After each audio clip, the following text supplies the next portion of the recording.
During our discussion of potential energy, we saw that the gravitational force was, in fact, a conservative force, which allowed us to write down a potential energy associated with the gravitational force. Well, this is true for Newton's universal law of gravitation. It is also describes a conservative force.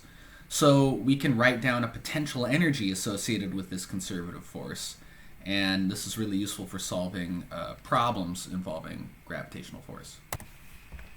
So for any conservative force, we can calculate the change in potential energy, delta U, in this case for gravity. We know that the change in potential energy between any 2 points is minus the work done by that conservative force. So let's imagine we have two masses, m1 and m2, and they're separated by some distance r. And we want to see how much the potential energy of the system changes as we move m2 out to infinity. We move it infinitely far away from m1. Well, we know that the gravitational force acting on m2 points this way. This is our gravitational force. So we can calculate this change in potential energy, delta Ug. This is going to equal minus the work done by this gravitational force, which is minus the integral from our starting distance r out to infinity of this gravitational force. This gravitational force points opposite the direction that we're moving, so we can write it as minus g m1 m2 over r squared dr, where r is the distance between our two masses. We have to do an integral here because this force depends on the distance between the two masses. As this distance changes, this force changes, so we can't just multiply a force by a distance to find the work. We have to actually do this integral. Okay, so we can rewrite this as negative signs cancel, g, m1, m2 are all just constants, and this is just the integral of dr over r squared from big R to infinity. And this is a pretty easy integral to perform. I can evaluate this. I get g m1 m2 times negative 1 over r, evaluated between r and infinity. Now this change in gravitational force, we can write this as or gravitational potential energy, we can write this as the potential energy at infinity minus the potential energy at our starting position r.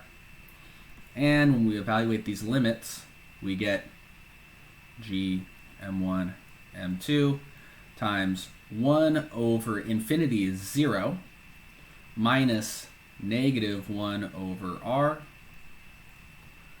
This equals positive g m1 m2 over r. So that's how much our potential energy changes as we go from big R to infinity. It just depends on our starting position. Okay, by convention, what we do when we're talking about gravitational potential energy is we set this potential energy at infinity to 0. We say that when two masses are infinitely far apart, they have 0 potential energy. In that case, the potential energy when they're separated by a distance r equals negative g m1 m2 over r. Okay, so our potential energy here is a negative number.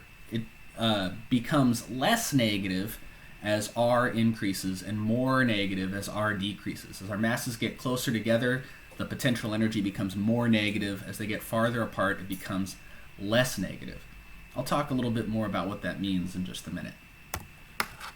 For any two masses, the potential energy is equal to the product of the masses times the gravitational constant g divided by the distance between the masses r. So if I make a graph of the potential energy as a function of the distance between the masses, it looks like this. as the two masses get closer together, this gravitational energy goes to negative infinity. It blows up to negative infinity. As they get farther and farther apart, this gravitational potential energy approaches zero. Well, this kind of makes sense. We know that objects tend to want to go downhill in potential energy. Remember, the force is the derivative of the potential energy with respect to position. So, if I have two masses, they're going to tend to want to get closer together. They want to roll downhill in potential energy. And we know that's what the gravitational force does to two masses. It attracts every two masses. It causes them to pull closer together. So for any pair of masses, I can use this formula to calculate the potential energy. But what if I have more than two masses? Say I have three masses, mass 1, mass 2, mass 3, and they're all separated by different distances, r12, r13, r23. Well, to calculate the potential energy of this system, all I have to do is add up the potential energy of every pair of masses. So I can I can find the potential energy of m1 and 2. That's g m1 m2 over r12, the minus sign. The potential energy of masses 1 and 3, g m1 m3 over r13, and 2 and 3, g m2 m3 over r23. The more masses I add, the more terms I'm going to have in this formula for the potential energy. But I can calculate the potential energy for as many masses as I want just by adding up the potential energy of every pair. Let's do a quick example. Let's say we have three masses. M1 is 1 kilogram, M2 is 2 kilograms, M3 is 3 kilograms, and they're all at the corner of this triangle. These are the same three masses we calculated the forces for in a previous video. What is the gravitational potential energy of this system? Well, calculating this is easy. The total gravitational potential energy U just equals U12 plus U13 plus U23. This equals negative G times, and I'm going to put this in parentheses, M1, M2 over R12 plus M1, M3 over R13 plus M2, M3 over R23. Okay? This equals minus G times, well, we have to figure out what all of these distances are.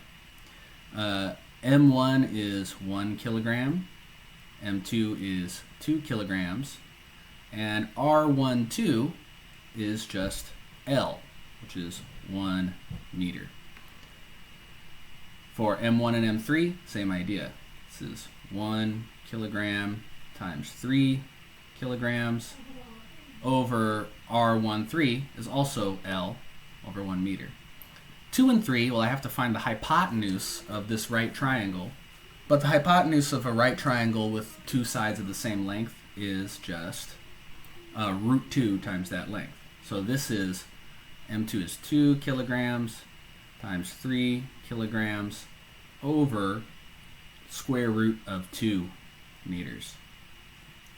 All right, so I can calculate all of these terms, add them up. I get that this equals negative G, Newton's gravitational constant, times 9.24 kilograms squared per meter. This equals negative 6.67 times 10 to the minus 11 Newton meters squared per kilogram squared times 9.24 kilograms squared per meter. Multiply these together, I get negative 6.16 times 10 to the minus 10. My units here, well, kilograms squared cancel kilograms squared, meters cancel 1 power of meters, and I just get Newton times meters, which is joules, which is the correct unit of energy. So that's the potential energy of this system. Well, what does this mean? What does it mean that the system has a potential energy of 6.16 times 10 to the minus 10 joules, but negative? Well, what it means is that it would require 6.16 times 10 to the minus 10 joules, or that's 616 picojoules of energy to separate these masses out to infinity. When these masses are infinitely far apart, they have zero potential energy. So I would have to do 6.16 times 10 to the minus 10 joules of work on this system in order to separate them, in order to overcome this gravitational force and pull them infinitely far apart. So that's sort of what you should think of when you're trying to understand what gravitational potential energy means. It really tells you how much work would you have to do in order to separate masses that are gravitationally bound to each other. Let's look at a cool application of this concept of gravitational potential energy, which is the escape velocity. The escape velocity tells us how fast an object has to be moving in order to escape a planet's potential energy well. Well, here's the Earth, and I can make a graph of the Earth's potential energy, U, as a function of the distance of some mass from the Earth, some mass little m, and it's going to look like this. Now, the closest I can get to the Earth is the surface of the Earth, so this graph cuts off here at the surface of the Earth. As I get farther and farther away from the Earth's surface, this gravitational potential energy increases towards zero. When I get infinitely far away, I have zero potential energy. But right at the Earth's surface, I have negative g times mass of the Earth times whatever my mass is divided by the radius of the Earth. Well, if I want to escape from the Earth's gravitational pull, that means I need to get out here somewhere. I need to get out away from the Earth's gravitational pull. I need to get out to infinity, which means I need to get my energy, my total mechanical energy, up to zero. If I can get my total energy up to zero, then I have enough energy to escape the Earth's gravitational pull, which means I need this much initial kinetic energy. That's how much kinetic energy I need to escape the Earth's gravitational pull. So I can say that my initial gravitational potential energy plus my initial kinetic energy has to add up to zero if I want to escape the Earth's gravitational pull. So I have minus gmm over the radius of the Earth plus 1/2 mv initial squared. That's to equal 0. I can solve this for v initial. Notice I can divide through by my mass. So my mass doesn't matter. It doesn't matter whether I'm a rocket ship or a person or a pebble. I have the same escape velocity. The same initial velocity is required to escape from the Earth's gravitational pull. I just solve this for v initial. I get that this equals the square root of 2 times g times the mass of the Earth, or if it's not the Earth, whatever planet I'm on, so I'll just leave that as big M, divided by the radius of whatever planet I'm on. That's the velocity that is required to escape from a planet. So let's calculate this for the Earth. V escape for the Earth equals the square root of 2 times 6.67 times 10 to the minus 11 Newton meters squared per kilogram squared. And then this is times the mass of the Earth, which is 5.97 times 10 to the 24th kilograms. And then this is divided by the radius of the Earth, which is 6,371 kilometers, or times 10 to the third meters. So if I plug all that into my calculator, I get 1.12 times 10 to the fourth. My units here, well, I have 1 unit of kilograms canceling here, 1 unit of meters canceling here. So I get Newton meters per kilogram. Well, a Newton per kilogram is a meter per second squared, times a meter is a meter squared per second squared. I take the square root of that, I get meters per second. So this is 1.12 times 10 to the fourth meters per second. I could write that as 11.2 kilometers per second. That's pretty fast. That's how fast a rocket has to go if it wants to escape the Earth's gravitational pull. Any rocket, if I give it that much initial velocity, it'll blast off into outer space and keep flying forever away from the Earth. Any less than that, and it'll eventually turn around and come back. It won't fully escape. Okay, so that's a cool application of gravitational potential energy. In the next video, we'll look with some more detail at orbits and how to understand orbits in terms of Newton's law of gravitation.